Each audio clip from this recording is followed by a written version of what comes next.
Hey, what's up everyone? So I've been meaning to do these for a while. Probably I'm done with it about a month or so. But you guys have been sending in some questions in regards to, on Facebook, Twitter, sometimes on YouTube channels, and my email at ericrossi.com. And I wanted to answer some, 3 or 4 questions. I'll answer 4 questions today. Just kind of run through them just so I can help you guys out because some are a little longer and I want to be able to explain those more. So here we go. Here's a quick question and answer with Eric Rossi, the guy with the eye.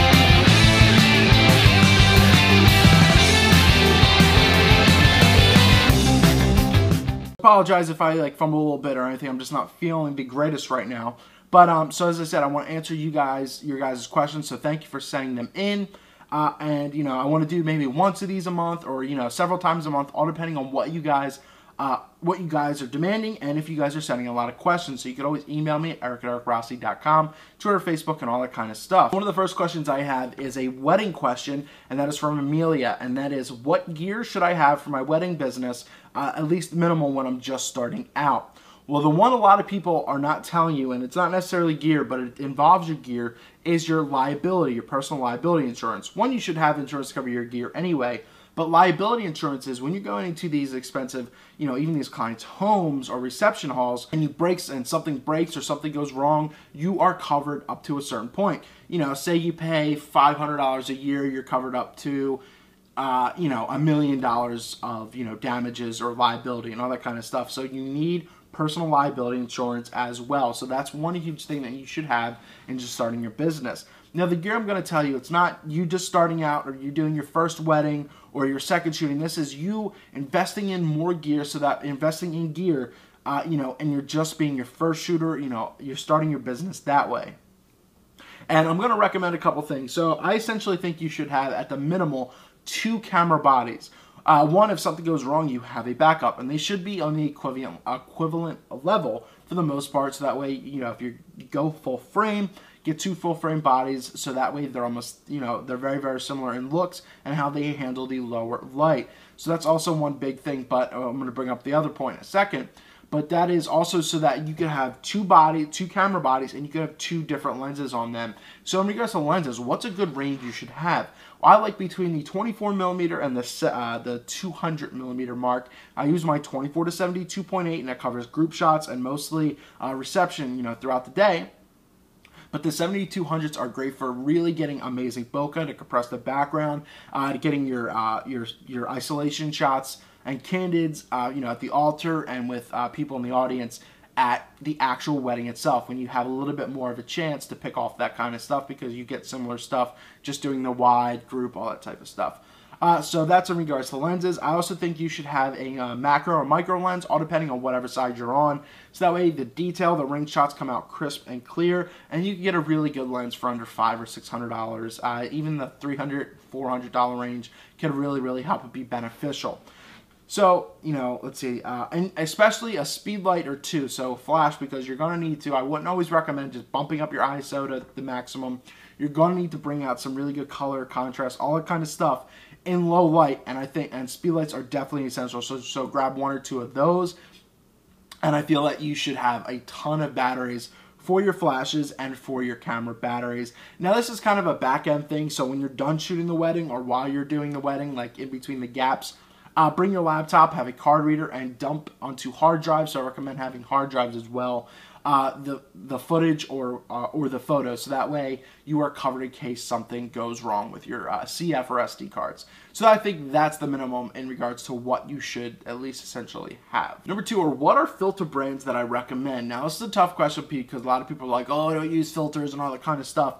But if you're using a filter, it's for a purpose. So if you're like your polarizers or your neutral density, your variable ND filters, I think they're essential. And there's a couple quick brands that I recommend. I do definitely like a B&W, which is a German brand, and I love their stuff. I have a variable ND filter that I showed on my last video, my Gear of the Week video. So yesterday, if you're watching this on Wednesday.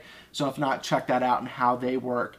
And Tiffin makes also really good stuff. Now, see, I avoid like Hoyas and all the other end stuff because they're plasticky and they're not the best. Because you want to put great quality glass on top of glass if you're using a filter. You don't want junk. You don't want this, eBay, Amazon $6 filter that's not going to do anything but degrade the quality of your lenses. So, but that's just common sense. So I like those for screw-on filters, but there's a brand that a lot of people don't know about. A lot of people use it for video, and it is Lee, L-E-E. What they do is they have a bracket, basically a square bracket, that screws onto your front, but they have a lot of versatility in regards to these plates you put in them, these square plates, and you just drop them right in and they sit in the holder. So they're really, really strong as well. Yes, these are over $100, $150, $200 options for the most part, but you're investing in great quality stuff. Plus, if you have a $2,000 lens, it makes sense not to put junk on it and pay a little more to put on something that'll really, really work. So Lee, Tiffin, or B&W. Essentially, B&W and Lee are your higher quality ones, and it kind of goes down from there. But if you're trying to look more, on a more affordable option, Tiffin isn't a bad option. Tim asks, have I ever been nervous and forgotten how to shoot? I've never essentially forgotten how to shoot. It's more or less I got nervous in regards to making sure I had everything prepared. Do I have all my documents with me? Did I bring that flash? Did I bring all the gear that I need? So I was never forgetting how to shoot and like, oh, how do I use this flash in this setting? It's in regards to like, oh crap, this steeple is really high, or this ceiling is really high. How the hell am I going to shoot that? So it's more like the back end stuff or the quick things where you get used to it throughout the day and that kind of goes away. But I could definitely see how someone can forget how to shoot if they're really, really intimidated and nervous. So that's the big thing. Don't be intimidated. Just be versatile, be creative, and you'll be all right. And Sam asked the last question, and that is, what are some good tripod or monopod brands that I could recommend? Well, some of you have seen my video in regards to why or when to use a monopod, and I got a lot of questions asking what that was. That was a Siru monopod, S-I-R-U-I monopod, and I really, really like the build quality and the versatility that those give. But for my tripod, I actually have a set of Manfrotto 0155 XBO legs or something like that, or whatever they are, and then I have the kind of sister company to Manfrotto, the Geodis ball head for that, and it's a really versatile option. I've had these for 4 or 5 years now. I really, really trust the build quality. 1,100%. It can hold a lot of weight. But there are, so the legs were probably $250, and then the ball head was probably like $1 something. So I'm looking at over $300, $400 investment. But as I said, for 5 years, I've never had an issue. But what are some other brands, some things under $300, maybe $250, $200? There are 2 other brands that I would recommend that you look into also if you're afraid to buy separate pieces. So afraid to buy the legs, to buy the ball head. So if you want to kind of all-in-one package, the complete tripod, there are a Benro and Vanguard. Benro, B-E-N-R-O, B as in boy. And they make a solid set of legs. Some of them are really kind of skinnier for what I prefer, but they're really, really good quality. Especially smooth if you're doing video, if you want some of the video options as well. They handle, I guess, they do more of a video side compared to a Vanguard, where they're more of like, a pistol grip type of setups and all that kind of stuff. So Manfrotto, Benro, Vanguard, Ciro, those are brands that I like and that I've seen and used. Manfrotto, as I said, I just really love their quality, not just because of their name, but because that they do produce great quality stuff. Eric Rossi, the guy with the eye. Thank you everyone for sending in questions. If you guys want, send in your questions at any time. As I said, I would like to do more of these a month. I just kind of got caught up with a lot of work stuff this month, so I wasn't within the past month, so that's why I hadn't done one in a while. So there we go. Wanted to catch up. Think we caught up. Let's do more in the future. Have a good one, guys.